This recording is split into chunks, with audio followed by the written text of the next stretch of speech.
Le mencionaba al principio el espacio, el izamiento de la bandera. Recuerdo yo en mi trabajo como periodista en Venezuela, recuerdo el momento en que se permite en los cuarteles, usted pertenecía a Defensa Civil, hizo un trabajo maravilloso con el tema de la vaguada, justo cuando llega Hugo Chávez al poder en el 99 en La Guaira, que se perdió por este fenómeno natural grande, muchas vidas y Óyeme, sí, fue una tragedia muy, y usted estaba allí, era activo, llegó incluso a trabajar con el régimen porque era un cargo de su carrera.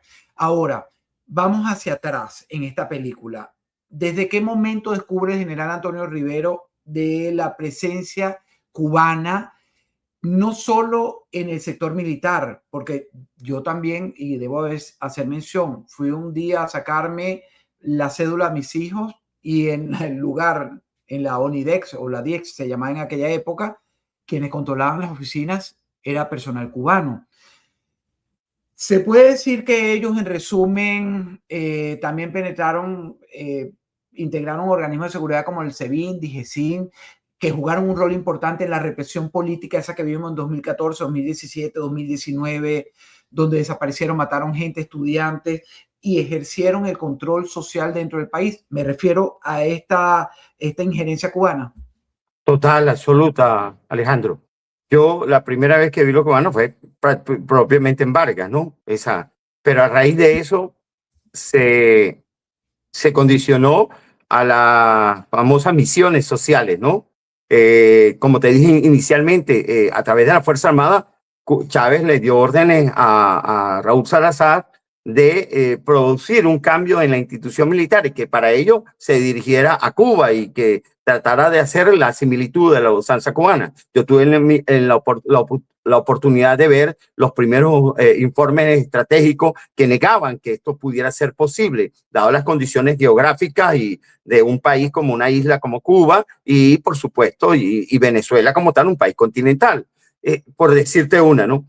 Pero, ocurrido lo del año 2002, por supuesto, hubo una reticencia hasta que llegó propiamente de ministro de la Defensa, Baduel. Baduel, Chávez insistió, pero no pudo. Baduel, más allá de haber tenido algunas conversaciones, algunas informaciones, incluso reuniones con Fidel Castro, pues él se negaba, que mantenía la posición de que no debía ser reformada la Fuerza Armada de acuerdo a lo que estaba presente en Cuba.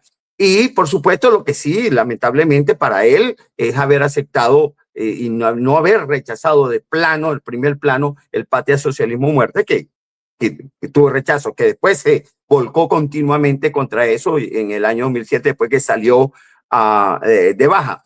Pero posteriormente, a que precisamente en el año 2007, Chávez emprende de manera acelerada ese trabajo de seguridad fundamentalmente y la Fuerza Armada. Es allí, cuando a mí me sacan de la Fuerza Armada, por cierto, yo voy a Protección Civil, no porque era la panacea o porque me trataron de premiar, no, porque Chávez, yo me rebelé pues internamente, directamente con Chávez.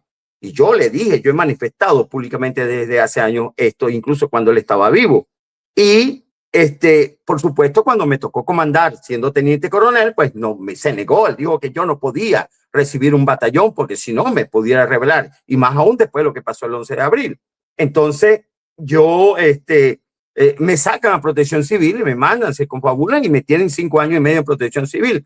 Yo hice mi trabajo de servicio, eso fue lo que hice. Por eso jamás, jamás podía ser chavista. El día que yo prácticamente le hice la cruz a Hugo Chávez Frías como comunista y como socialista y como falso de todas luces, porque yo no te voy a negar, cuando hubo la campaña, yo tuve un encuentro con él en el año 96 y yo me negué a que él se pudiera, él me invitó a una reunión, yo me negué a que se fueran a las armas de nuevo, él me estaba invitando a eso. Yo le dije, lo siento, mi comandante, pero no creo que sean las armas, váyase a unas elecciones si le permiten y hágase, si no gana el 98, más adelante, haga un partido. Yo lo dije, lo he dicho, Alejandro.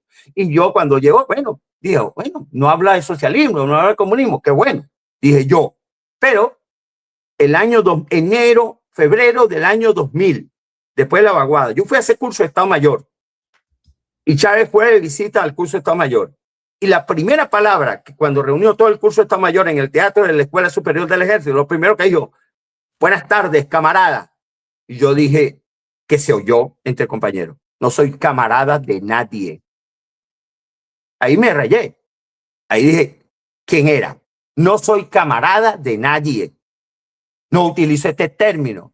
Soy compañero de promoción, soy compañero, amigo, curso, lo que yo, pero no soy camarada de nadie.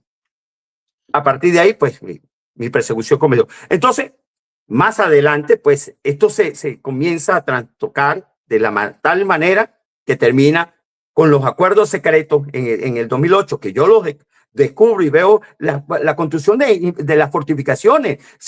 Fíjate que para las fortificaciones militares, todos esos túneles, todos esos búnkeres, Chávez privatizó la cementera, fue con esa finalidad.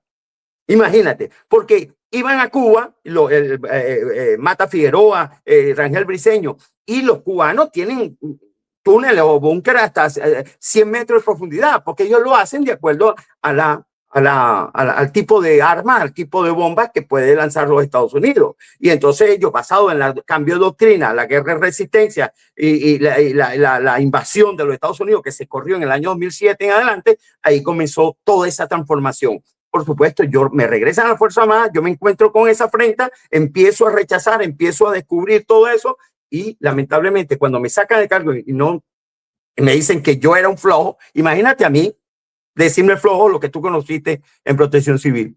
No, hermano, yo me paro aquí a las 2 de la mañana para ir a un trabajo.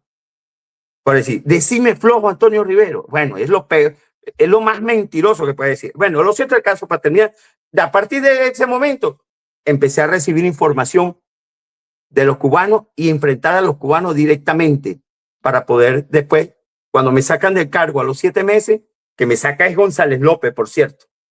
El último jefe fue González López, un servir de mil demonios. Bueno, termino denunciando todo ello públicamente y comienza mi persecución, juicio militar, juicio civil, prisión, etcétera, etcétera. Y termina en el exilio. Estaba denunciando evidentemente lo que ha señalado aquí. Me quedan un par de preguntas.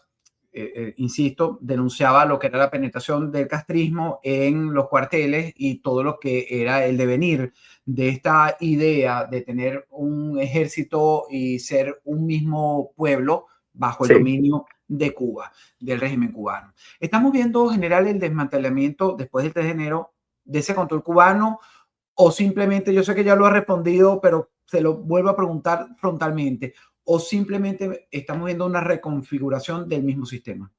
Reconfiguración. El desmantelamiento es lo visible, lo más perceptible en lo que se puede visualizar y que tiene información los Estados Unidos. Pero desde el punto de vista de estrategia, desde el punto de vista de doctrina, desde el punto de vista de organización, se mantiene intacto. Y ahora sí, con esto quiero despedirlo y le agradezco por esta entrevista para Univista TV. General, el presidente Trump ha señalado que el próximo será Cuba. ¿Cómo visualiza y cómo cree que va a ocurrir eso? ¿Y de qué manera impactará el tema de ese desmantelamiento real, necesario del control cubano dentro de nuestro país de origen, Venezuela?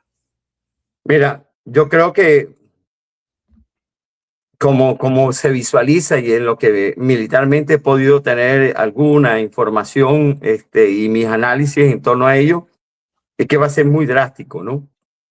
Va a ser muy drástico y diferente a Venezuela incluso, porque en Cuba no hay una negociación, no hay que ofrecer realmente.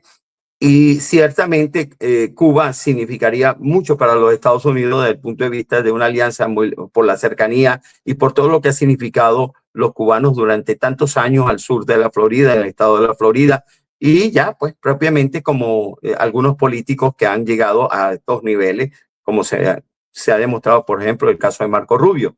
Y eso tiene para mí tiene un objetivo, ¿no? Y es consolidar pues, propiamente un Estado aliado muy cercano, no digo asociado como el Estado de Puerto Rico, pero sí con mucha connotación desde el punto de vista de lo que se podía explorar en Cuba y que pudiera proporcionar a los Estados Unidos. Pero para ello tiene que acabarse todo el régimen en las condiciones en las cuales está. Eso es lo que yo veo. Para Venezuela, pues le transmite la definitiva de que se acabe total y absolutamente el socialismo, el comunismo y la creencia del castrismo, cuando ellos se aboquen realmente el pueblo cubano a una libertad plena de conciencia de que realmente debe tener democracia, debe tener libertad y debe estar asociado estrictamente con los Estados Unidos, dada su cercanía con ellos. Muchísimas gracias, general Antonio Rivero. Gracias por esta entrevista y evidentemente no será la primera, sino en otra oportunidad conversaremos. Ha sido importante, señores, escucharlo y con su participación entendemos mejor cómo funcionaba este aparato castrista, cómo se infiltró, cómo operó y cómo llegó a controlar incluso el núcleo del poder. La pregunta ahora no es cómo fue, sino qué queda de eso el día de hoy. Si cayó, señores, el anillo que protegía al poder, el poder ya no es el mismo. Seguiremos viendo el acontecer y el trabajo que se viene haciendo incluso con el tutelaje de Estados Unidos. Quiero darle las gracias por haberme acompañado. Soy Alejandro Marcano Santelli de Sin Filtro por Univista TV. Hasta una próxima oportunidad. Gracias.